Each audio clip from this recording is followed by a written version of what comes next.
What exactly is this thing for?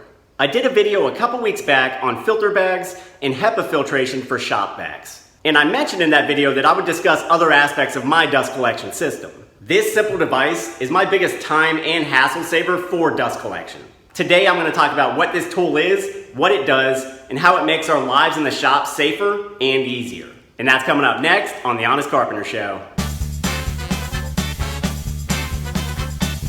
So this plastic contraption is called a CYCLONIC dust separator. And more specifically, this one is the dust stopper, which is typically carried at Home Depot. Neither company, by the way, is my sponsor. I bought this thing because I wanted it, and I'll mention other brands in this video. But a CYCLONIC separator is a system that you add to a dust collection device to separate and catch large dust and debris before it reaches your dust collector. So in this case, my dust collector is the Shop Vac. In normal Shop Vac usage, dust comes through the inlet port, begins filling up the vacuum tank, and clogging the pleated cartridge filter.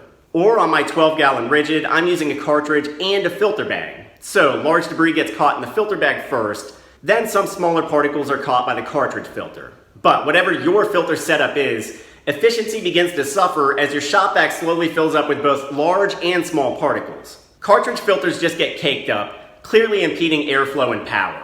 And the same thing can eventually happen with filter bags. As they fill up, the bag surface area effectively shrinks. This chokes off airflow, which kills efficiency. Furthermore, you have to empty your dust collection tanks or bags very frequently.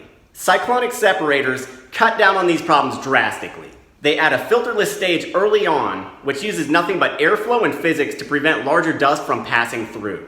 Here's how they work.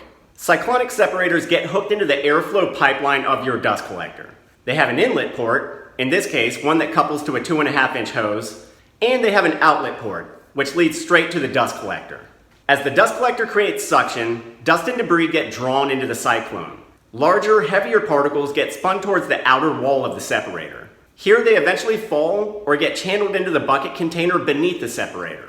However, smaller, lighter particles, typically less than 10 microns in size, remain near the center of the cyclone due to their inertia. Here they get sucked up through the outlet port and then pass on to the dust collector where they get trapped by one or more of the filters.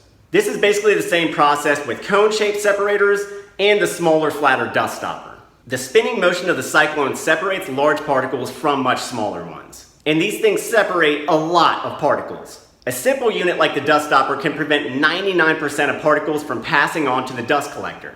Instead, they wind up harmlessly in the bucket container, which you can easily detach from the cyclone and dump at your convenience. So 99% of that bulk matter is kept away from your filters. This leaves the filters to just focus on the tinier, much more harmful microparticles that can get so deep into our lungs and cause illness. And please note, cyclone separators cannot catch that stuff, so you still need filters to do that job.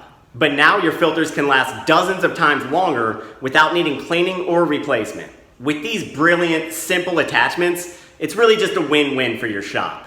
And they're really not that expensive. Many of them are well under $100. They do have a couple drawbacks or considerations though.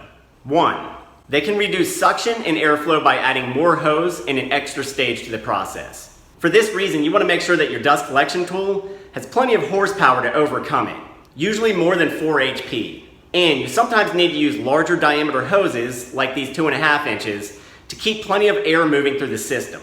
A really strong motor and tiny hose restrictions can actually crush your bucket container. I've heard of it happening with some European vacuum models, which tend to be a bit stronger. But the 5 HP on my Ridgid seems to be a good margin. And two, cyclones kill vacuum portability. Most Shop Vacs come with wheels for rolling them around the shop. But the moment you add a cyclone, it turns into an awkward brat. There is no way to move them around together conveniently.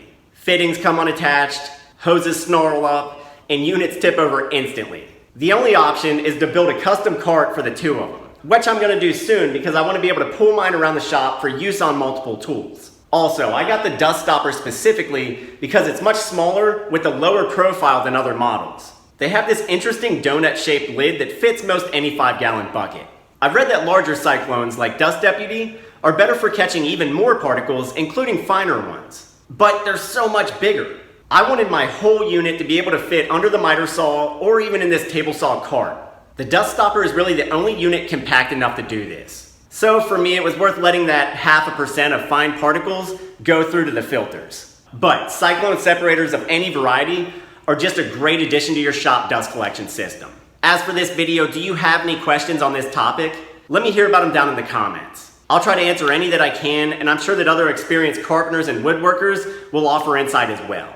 I'll link the dust stopper below, as well as a similar Amazon model that has really great reviews. And I'll link other larger cyclones like Dust Deputy, which have insanely high ratings of their own. As always, thanks for watching. Be sure to check back in for more videos coming up soon, and please consider subscribing and hitting that little bell button to turn on notifications. That way you'll know the moment we post something. I'm Ethan James with TheHonestCarpenter.com. I'll see you next time.